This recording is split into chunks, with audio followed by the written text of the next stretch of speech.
오늘은 성령 강림절 후 둘째 주일 성서정과 본문 중에 하나인 마가복음 2장 23절에서 3장 6절까지의 말씀을 통해서 하나님의 은혜를 나누도록 하겠습니다.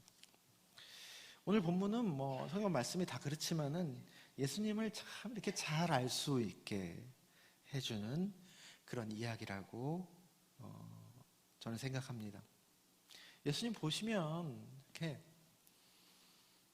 우리가 기존에 갖고 있었던 선입견과 편견 이렇게 하고 그냥 말씀을 그대로 이렇게 사람으로서 보면요, 예수님 참 엉뚱하셔요.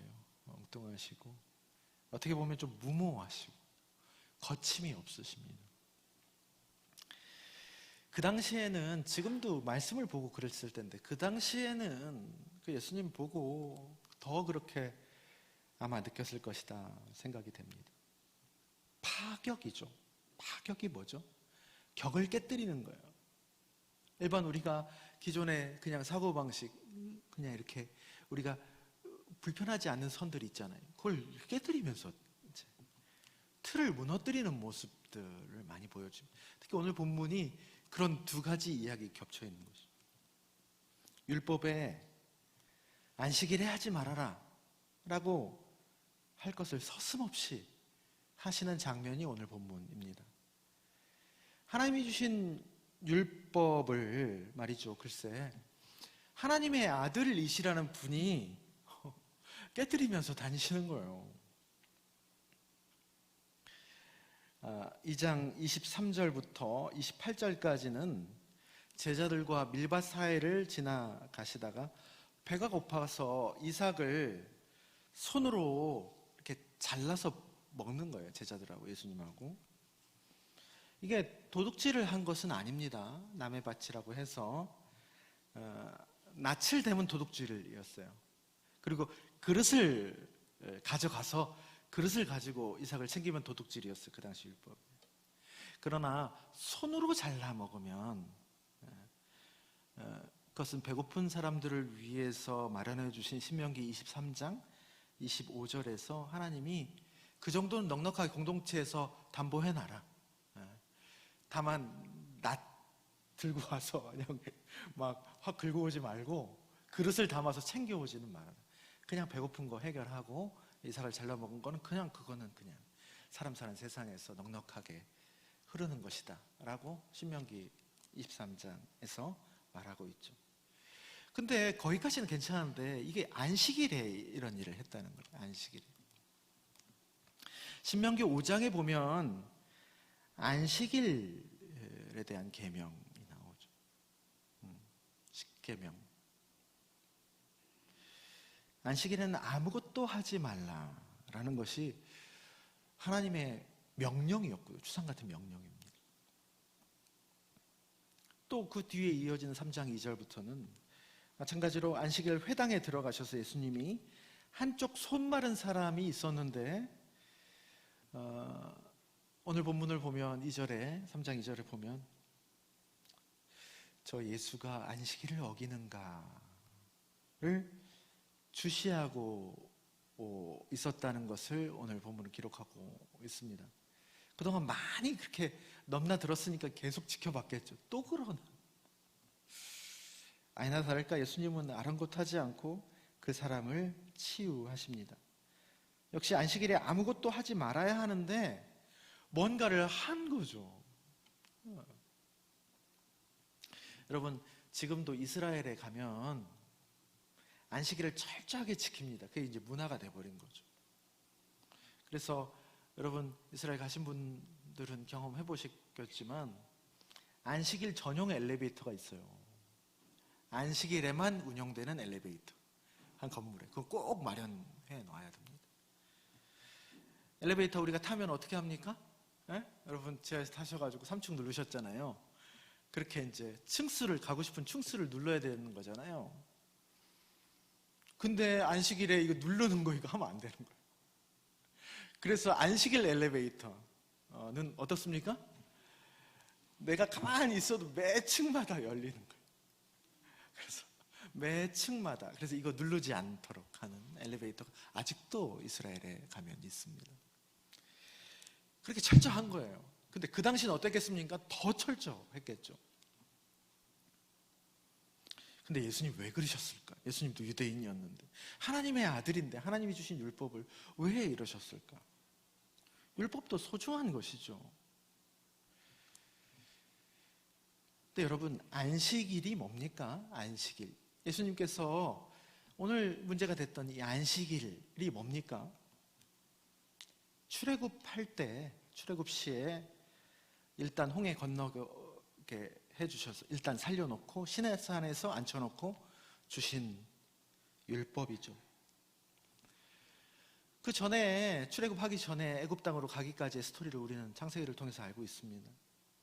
흉년이 찾아와서 잠시 거기 가서 연명하라고 허락해 주신 그 풍요의 땅, 애굽 나일 삼각주가 있는 그 애굽 고센 땅에서 이스라엘 백성들은 잠시 머물러야 되는데 계속 여기가 좋사오니 머물러 있으면서 하나님의 자녀됨의 정체성을 다 잃어버리고 자유도 다 팔아먹어버리고 나중에 어떻게 됐습니까? 400년 만에 뚜껑을 열어보니까 마치 일하는 기계처럼 기능만 남아있던 이스라엘이라는 하나님 자녀가 아니고 히브리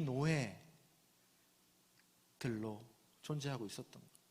그 노예가 돼버린 하나님의 자녀들을 구원해 내시면서 하나님이 앉혀놓고 일단 살려놓고 주신 말씀이 율법입니다. 안식일 계명이죠. 그 맥락에서 안식일을 여러분 이해해야 합니다. 안식 굉장히 깊은 의미가 있거든요. 안식일을 지켜 행하거라. 그게 누구 위에 있는 겁니까, 여러분? 안식일이. 살다 보면 그렇죠. 우리가 살다 보면 내가 누구인지, 정작 소중한 것은 무엇인지 잊어버리고 살 때가 참 많이 있죠. 먹고 사는 일, 당면 문제가 참 짐이 많죠. 그래서 그것에 함몰되어서 살아가는 경우들이 좀 점점 많이 있습니다. 그럴 때 그거 3일 현실이고 어떻게 하겠어요? 근데 그럴 때 최소한 일주일에 한 번은 다 멈추고 뭘 확인하는 겁니까? 너희들은 일하는 기계, 다시 말하면 기능을 위해서 존재하는 노예가 아니라는 것. 그냥 그 자체로 아무것도 안 해도 그 자체로 하나님의 사랑받는 소중한 자녀라는 것. 그래서 나에게도 가장 소중한 존재, 마음 붙일 수 있는 가장 소중한 근원은 존재의 중심이신 하나님이라는 것을 딱 하루 동안만이라도 삶으로 기억하고 새기거라. 그래야 네가 중심을 잃지 않고 살아간단다. 노예로 살지 않고. 그 얘기입니다. 그래서 여러분, 안식일이요, 안식이라는 쉼이죠. 그래서 우리가 다음날 또 일해야 되니까 이렇게 몸이 쉬어줘야지 다음날 또 일하지, 그런 개념이 아니라 그냥 하나님 그 자체, 그냥 나로서 존재하는 날이 안식일입니다. 자유를 선언하는 날입니다. 그 어떤 때보다 자연스러운 날이고, 자연이 무슨 뜻입니까? 스스로 자자에 그러할 연이잖아요. 내가 스스로 그러한 날이에요. 그냥 설명할 수 없는 나로서의 날, 하나님으로서의 날이에요. 내가 되는 날입니다. 빙의 날이에요. 빙. 그 빙이 확실해야, 여러분, 우리가 doing을 하거든요. doing이 빙의 표현일 수 있습니다. 이 뿌리에서 나오는 빙일 수 있습니다. 근데 여러분, 이게 거꾸로 되면요, 이 doing으로서 빙을 증명하려고 하잖아요. 그러면요, 우리는 그것의 노예가 되기 십상입니다. 질질 끌려다녀요. 우리는 기능적인 존재, 역할만 남습니다. 그래서 그걸로 나의 소중함을 증명해내려고 쉽사리 그렇게 됩니다. 그게 죄죠. 내가 중심이 돼서 무언가를 하는. 그래서 여러분, 내가 안식일을 지키는 것 같아도 내가 안식일을 지키는 것이 아니라 안식일이 도리어 나를 지켜주는 것이다. 그래서 안식일은 여러분 최소장치입니다. 최소장치이고, 안식일을 통해서 점점 모든 날들이 어떻게 되어져 가는 거죠? 빙의 날이 되도록. 일이 주인이 되지 않고 일을 하지만, 일을 설령 하더라도 하나님이 주인이 되시도록, 내가 혹 분주하더라도 그 하나님 안에서 자유와 평화, 고요를 신비하게 누릴 수 있도록 해주는 최소한의 마중물 같은 장치가 바로 뭐다? 안식일이다 하는 겁니다. 그러니까 안식일은 사람을 위해서 하나님께서 만들어주신 선물 같은 날입니다. 그런데 여러분, 이게 왜곡이 되고 와전이 되어서요, 오히려 가뜩이나 이것저것 메어가지고 질질 끌려다니는 수고하고 무거운 짐진 사람들을 더 이 안식일이라는 이 하나님의 이 따뜻한 말씀 때문에 더 사람들을 옴짝달싹 못하게 만드는, 짐 하나 더 얻는 도구가 된단 말입니다. 종교적인 억압까지 더 해주는 것이죠. 굶어 죽게 생겼는데 안식일에 그렇게 해서 먹으면 안 된다고. 고통받는 사람을 그날에는 절대 구해주면 안 된다고 그렇게 어느새 왜곡이 돼버린 거예요. 율법만 남아있고, 율법을 왜 주셨나? 율법을 주신 하나님의 의도, 목적, 마음, 하나님의 마음, 그 절절한 사랑 같은 그 사이에 그게 글입니까? 그게 문자예요? 마음이지? 연애 편지가 글자입니까?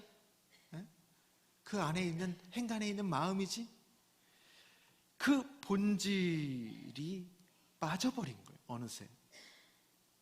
그래서 사도 바울은 고린도후서 3장 4절 이하에서 문자는 사람을 죽이는 것이로되 영은 살리는 것이다. 여기서 말하는 문자는 본질이 빠져있는, 껍데기만 남아있는 율법을 말합니다. 그거는요, 사람을 죽일 수 있다는 거예요. 말씀이지만은 그 어떤 것보다 사람을 못살게 굴고 죽이는 도구가 될 수 있다는 얘기입니다. 주일, 우리가 지키는 주일은 구약의 이 안식일 개념과는 조금 다릅니다, 여러분. 그래서 안식일은 금요일날 저녁부터 토요일까지인데, 주일은 우리 일요일이죠. 부활을 기념하는 날입니다. 예수의 부활을 기념하는 날로서 일요일을 지킵니다. 그러나 그 속에 들어있는 맥락은 안식일의 맥락이 들어있는 겁니다. 그래서 주일 성수, 11조 같은 신앙의 틀들이 있습니다. 이건 매우 우리 신앙과 삶을 도와주는 소중한 장치들이고 좋은 신앙의 흘려짐에는 틀림이 없습니다. 그래서들 열심히 하십니다. 우리 교인들도 참 보면 하나님 한 분 바라보고 열심히들 하십니다. 근데 여러분, 하시되 목적을 알고 하셔야 된다는 거예요. 주일 성수는 하나님이 지켜 행하라고 했으니까 하나님한테 혼날까봐 그렇게 계속 성수하는 것이 아니고, 또 마찬가지로 11조나 헌금도 하나님께 더 복받기 위해서, 아니면 말라기서에 보면 복도 주고 또 안 하면 어떻게 한다고 합니까? 하나님과 도둑질해서 하면은 노하셔가지고 11조보다 더 많이 뺏어가. 그게 두려워서 그래 10분의 1 싸게 막자. 그래서 제가 그랬어요, 옛날에. 그걸 지키는 것인가? 그게 아니란 얘기입니다.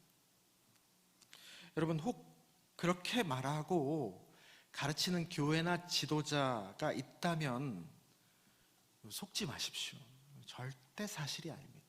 성경은 절대 그렇게 얘기하고 있지 않습니다. 그건 그 사람의 얘기입니다. 내가 하나님을 위해 주의를 지키는 것이 아니고, 내가 하나님을 위해서 헌금을 드리는 것이 아니고, 여러분, 하나님이 뭐가 부족하겠습니까? 왜 하나님을 위해서 그걸 우리에게 하라고 하겠습니까? 반대로 주일이 나를 지켜주는 것이고, 인간이 제일 정체성을 빼앗기기 쉬운 돈 문제에 대해서 자유롭게 하기 위해서 하나님이 나에게 주신 것이라는 그것 또한 그 진실에서 떨어지지 않으라고 헌금을 하는 겁니다. 그것이 도리어 나를 지켜주는 겁니다. 그것을 통해서 인생 내내 우리가 보통 살다 보면 살아야 되니까 돈 하거든요. 그렇게 돈 매사를 돈으로 보는 존재로, 그렇게 하지 않는 존재로 점점 성숙하게 되는 것입니다. 그걸 통해서 돈 앞에서도 유혹이 들죠. 거대한 돈, 거대 자본 앞에서 유혹이 들죠. 그런데 그 앞에서도 나의 정체성을 지키는 멋있는 사람이 그것을 통해서 훈련되면서 되어져 가는 거예요. 저는 교회에서 그런 신앙인들을 참 많이 봤습니다. 내가 목사지만 저분들은 진짜 멋지다, 멋진 그리스도인들이다. 그게 진짜거든요. 예전에 섬기던 교회에서 주일 성수와 11조에 대해서 참 판단하는데 고민이 될 만한 일이 있었는데, 주일 아침에 이제 갑자기 눈이 많이 오는 날, 어느 날이 있었어요. 근데 그 교회가 그 외곽에 있었거든요. 천안 외곽에, 시골에 있었어요. 그래서 그 길이 정비가 잘 안 돼 있어가지고 눈이 그렇게 많이 오면은 그 눈을 헤치면서 거기까지 오기가 상당히 위험한 상황이 됩니다. 그래서 하필 왜 주일 아침에 새벽부터 그렇게 눈이 이렇게 펑펑 내려가지고, 그래서 급하게 교육자들 모여가지고 이제 회의를 하고 이제 결정을 했습니다. 그리고 전체 문자를 돌렸죠. 뭐라고 돌렸냐면 무리하지 마시라고 그렇게 전체 문자를 급하게 돌렸습니다. 예배 전에. 차마 오늘은 교회 오지 마시라고 그러기에는 좀 정서상 또 상처받는 분들도 있잖아요. 그래서 그렇게 표현을 안 하고 무리를 하면서까지 오지 말라는 얘기를 그렇게 표현한 것이, 그것도 낯선 겁니다. 교회 문화에서. 그래서 이런 상황이 참 낯설어서 고민이 되는 상황이었지만, 이렇게 지나고 보면 볼수록 상당히 잘한 결정이었다 라는 생각이 두고두고 들었습니다. 아니, 생각을 해보세요. 자식이 부모를 만나러 찾아오는데 악천후가 됐어, 갑자기. 그럴 때 부모는 자녀에게 어떻게 말하겠느냐. 그래도 자식아, 일주일에 한 번씩은 꼭 와서 얼굴을 봐야지. 수단과 방법을 가리지 말고 나한테 와가지고 뚫고 와서 얼굴을 보여라 라고 부모가 하겠느냐 말이에요. 근데 하물며 하나님이 그러시겠느냐. 이와 비슷한 맥락에서 헌금에 대한 사례도 있었습니다. 어떤 분이 갑자기 경제적인 상황이 급격하게 안 좋아지셨어요. 이분이 계속 11조 생활을 아주 철저하게 해오시는 분이었습니다. 그래서 어느 날 이분이 갑자기 목사님 한번 우리 집에 한번 오시라고 말씀드릴 게 있다. 그렇게 해서 이제 갔었는데 그 고민을 얘기하시는 거예요. 그러면서 어떻게 이제 결정을 했냐. 대출을 받아서 11조를 하기로 하셨다는 거예요. 그때 제가 말렸습니다. 하지 마시라고. 애가 둘인데, 지금 어린아이가 둘인데 애 키워야지. 대출을 받아가면서 11조, 이게 하나님도 그렇게 말하실 거다. 하나님도, 주님도. 하나님이 너 빚내서 어떻게 해서든지 11조 하거라 하시겠냐? 예수님도 우리가 자꾸 이렇게 헷갈리는 게요. 예수님도 2렙돈 드린 과부를 엄청 칭찬을 하시거든요. 여러분, 그 칭찬이 무슨 칭찬입니까? 그 마음을 칭찬한 거지. 2렙돈이라도 생활비 전부를 다 헌금해야 한다 말씀하셨지만 그 마음을 칭찬하신 거지. 낸 거니까. 근데 생활비 전부를 다 헌금해야 한다는 것을 말씀하신 것이 절대 아닙니다.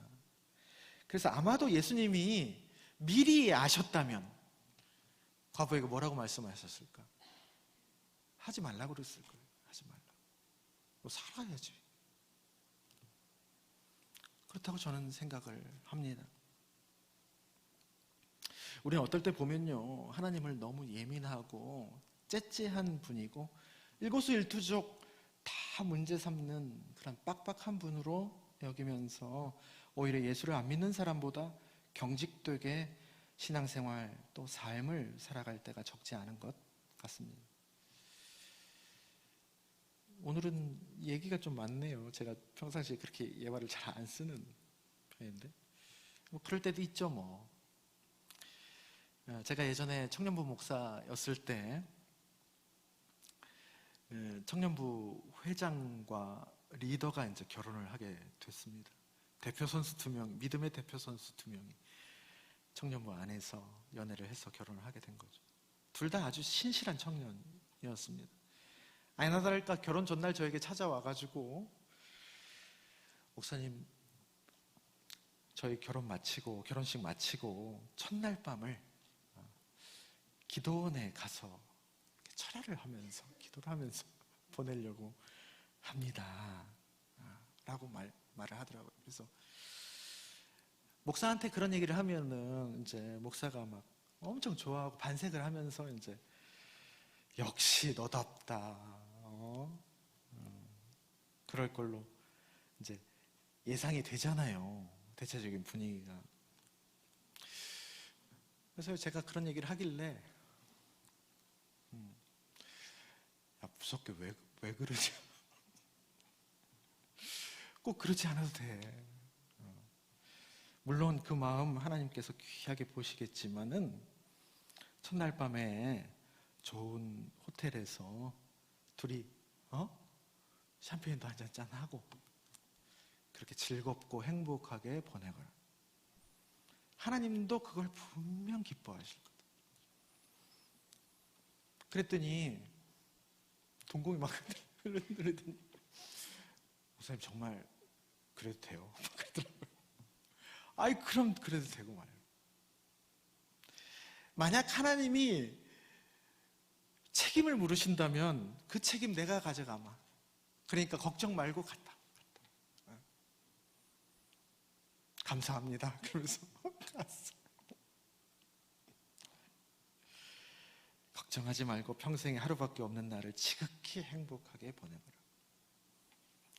결혼식 다음 날 주일 예배 참석하잖아요. 주일 예배 왔는데 얼굴에 빛이 나. 성령 받아. 진리가 너희를 자유롭게 하리라 라는 요한복음의 말씀. 주의 영이 계신 곳에는 자유함이 있느니라 라는 고린도후서 말씀. 하나님을 사랑해라 그리고 마음대로 살아라 라는 그리스도교를 체계화시켜서 탄생시킨 4세기 때 성 어거스틴의 말씀이 다 이러한 맥락입니다. 여러분, 예수님이 파격하셨죠. 예수님의 파격은 단순히 그냥 반대고 반골이라서 그런 것이 아닙니다. 본질을 어느새 그 틀에 갇혀서 본질을 어느새 잊어버린 그 하나님의 율법을, 말씀을, 그 본질을 되살리려는 하나의 도약이었죠. 새 포도주를 지키기 위해서 새 부대를 마련하는, 가죽 부대를 바꾸는 겁니다. 가죽 부대를 단순히 바꾸는 게 아니고 그 목적이 뭡니까? 포도주를 지키는 거예요. 새 포도주를. 여러분, 신앙생활은 이 본질로부터 나오는 힘과 유연성을 저 밑에 간직해야 합니다. 예수님의 권위는 거기서부터 나왔죠. 권위라는 단어, 예수님의 말은 권위가 있었거든요. 그 권위라는 헬라어가 엑수시아입니다. 엑스, 나오다, 우지아, 본질입니다. 본질에서 나왔을 때 권위가 있는 거예요. 사람에게 가닿는 거예요. 본질에서 나오면 자유함과 철저함이 동시에 공존하는 것입니다. 사랑하는 낮은동산교회 성도 여러분, 우리가 성령 강림절 후 둘째 주일을 보내고 있습니다. 성령에 대한 메시지가 성령 강림절 이후에 계속 흐리게 됩니다. 성령은 우리에게 우선 진실을 알려주시고 깨닫게 해주시는 분이시죠. 그래서 진리의 영입니다. 뭐가 진실입니까? 하나님은 언제 어디서나 항상 편만하게 진짜로 살아계시다는 것, 우리를 그 자체로 지극히 사랑하신다는 것, 그분이 글쎄 우리와 항상 함께 하신다는 것, 믿거나 말거나 느끼거나 말거나 항상 함께 한다는 진실, 그리고 모든 피조물들이 그분을 중심으로 다 연결되어 있다는 것, 이것이 바로 근원적인 진실입니다. 오늘 교동문으로 읽었던 병행본문 시편 139편이 그 메시지죠. 어디에나 계시는 거예요. 어디를 가도, 수월에 자리를 펴고 누워도 거기에 계신다는 거예요. 그래서 성령은 그 진실을 믿는 이들을 중심으로 공동체를 형성해 가십니다. 제자들이 성령 받은 이후의 일을 기록한 성령행전이라고도 불리는 사도행전은 그렇게 교회 공동체를 형성해가는 기록이기도 합니다. 또한 그 진실을 아는 이들의 공동체는 거기서 머물지 않고 그것을 모르는 이들에게 그 아름답고 기가 막힌 진실을 삶으로 알리는 일에 또한 쓰임받게 됩니다. 그게 다름 아닌 선교인 겁니다. 선교는 그래서 자연스러운 거예요. 나를 채우고 흘러가는 이야기들입니다. 그래서 사도행전은요, 성령 받은 이들, 그 진실을 아는 이들이 흘러가는 이야기, 선교의 이야기이기도 합니다. 얼마 전에 우리 교회에 본 대출이 있잖아요. 그죠? 많이 있습니다. 관련해서 이제 새마을금고에 갔다가 잊혀진 계좌 하나를 은행 직원 덕분에 알게 되었습니다. 선교헌금이라는 이제 통장으로 관리된 것인데, 이렇게 보니까 저 부임 전에 이제 있었고, 약 그로부터 3년 가까이 거래가 멈춘 그런 계좌였습니다. 그래서 계좌가 하나 있다는 거예요. 돈도 있다는 거예요. 그래서 얼마 있습니까? 얼마 있었을까요, 여러분? 300만 원 조금 더 이제 그 안에 있었습니다. 우리 교회 돈도 없는데 아유 잘 됐다 진짜 라는 생각이 본능적으로 들죠. 그러면서 갖가지 이제 평상시 못했던 해야 할 일들이 뭐 반사적으로 이렇게 생각이 나다가 정신이 곧 들었습니다. 이 돈 이때 발견한 게 하나님께서 알게 해주신 이유가 분명히 있을 거다. 그리고 선교헌금 명목이니까 선교에 써야지 당연히. 그렇다면 선교사에게 그것을 보내드려야 하나. 우리가 저번에도 IT와 스페인에서 선교 사역하신 그 오선지에 쓰신 삶이라는 그 책의 저자 김영재 선교사님에게 우리 추수감사헌금을 다 드렸죠. 그런데 이번은요, 그렇게 전형적인 선교가 아니라 설령 기독교 선교의 외형을 갖추지 않더라도 그 안을 잘 들여다보면 선교의 본질을 담고 있는 그런 곳, 좀 더 유연하고 넓은 선교, 격을 깨뜨린 것 같지만 본질은 선교인 그런 곳에 쓰이면 좋겠다는 마음이 들었습니다. 그래서 갑자기 300만 원이라 그런지 세 곳이 생각이 났어요. 한 군데는 우리 지역사회에 있는 동네 작은 책방입니다. 아까 환대와 축복에서도 얘기했던 그 책방이 의미 있는 일들 참 많이 시도를 합니다. 어떨 때 보면요, 교회가 저런 일을 해야 되는데 이 시대에 문학, 예술, 역사, 철학 등을 매개로 사람들에게 뭘 나누냐면요, 과연 사람이 산다는 게 무엇인가, 어떻게 살아야 하고 어떻게 더불어 함께 하는지에 대한 진지한 고민들, 나눔들을 그 자그마한 책방이지만 그 공간에서 합니다. 네, 하지만 그런데 보면 어떻습니까? 꼭 어려워. 보면 고군분투하십니다. 그냥 소명으로 여기는 것 같아요. 그래서 제가 갈 때마다요, 뭐 제가 줄 게 있나요? 책 몇 권 사주고, 그건 정가예요. 합리적 소비가 아니고 윤리적 소비를 하는 겁니다. 제가 갈 때마다 여기 있어줘서 고맙다고 그렇게 합니다. 그리고 두 번째 떠오른 데는 이번 주 또 지난주에 영성의 향기에도 소개한 복음의 안기다라는 훌륭한 책입니다. 그 책을 쓰신 목사님이신데 이분은 교회가 없어요. 하늘이 교회의 지붕이고 땅이 교회의 바닥이에요. 그렇게 말씀하시는 분입니다. 전국 팔도를 돌아다니시면서, 그래서 이분이 전국 팔도를 돌아다니다 영월에 가면 한반도 지형 있지 않습니까? 거기 영월의 명소죠. 거기를 발견하신 분이에요. 막 돌아다니시면서 하나님의 창조 질서에 어긋난 환경 부조리들에 대한 기사를 쓰시고 언론서에 투고하십니다. 근데 이분의 기사가 너무도 탄탄해서요, 메이저 언론사에서 그분의 기사를 사서 보도하고, 그 기사가 뭐 올해의 기자상도 받으시고 그러셨습니다. 우리 교회 상황이 되면 한번 모시려고, 그런 참 멋지신 분입니다. 근데 이분도 아니나 다를까 어렵죠. 고군분투하십니다.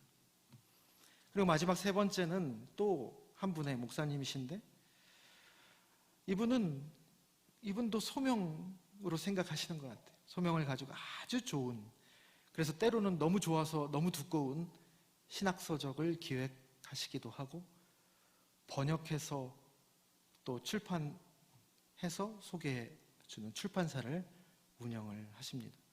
그 출판사를 통해서 한국 교회가 엇나가지 않게 참 좋은 그 신학서적들이 참 많이 나왔습니다. 그런데 장사가 되겠습니까? 많이 사가겠습니까? 장사가 안 되죠. 그러니까 늘 어렵습니다. 누가 그 두꺼운 책을 사겠습니까? 그런데 지금 여기까지 은혜로 운영되신 거거든요. 그 목사님의 부르심으로 알고 한국 목회자와 성도들에게 고군분투하시면서 바른 신학을 소개하시는 겁니다. 이분들이 보면 이 전형적인 선교는 아니라고 말할 수도 있겠지만, 모든 곳에서 충만히 계시는 하나님을 드러내는 것으로 이어지는 아주 멋진 선교라고 저는 생각을 합니다. 그래서 우리에게 그렇게 뜻밖으로 선물처럼 다가온, 그렇게 발견된 그 선교 헌금이 이렇게 쓰여진다면 우리 교회도 이분들과 함께 조금이라도 멋져지지 않을까. 멋지고 귀한 선교에 우리도 뭐 하나 보태고, 숟가락 하나 보태고 동참하는 것 아니겠는가.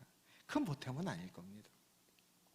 그래도 위로 한 스푼이라도 드리는 것이 아닐까. 네? 여러분 어떠십니까? 저는 근사하다고 생각해요. 네. 하나님이 주신 마음이라고 생각을 합니다. 물론 공동체의 절차를 거쳐야 됩니다. 그래서 다음 주에 재직회를 거치고, 우리만 거치고 그냥 고마운 줄 알고 하면 안 되죠. 그 세 분들에게도 정중히 동의를 구한 다음에 구체적으로 결정되면 한 번 더 말씀을 드리겠습니다. 우리가 이렇게 하나님을 더 깊이 알아간 만큼 그래서 더 뜨겁게 사랑하고, 그래서 그렇게 사랑한 만큼 우리가 기쁘게 기꺼이 그분을 자유롭게 따르게 되기를 주님의 이름으로 축원합니다.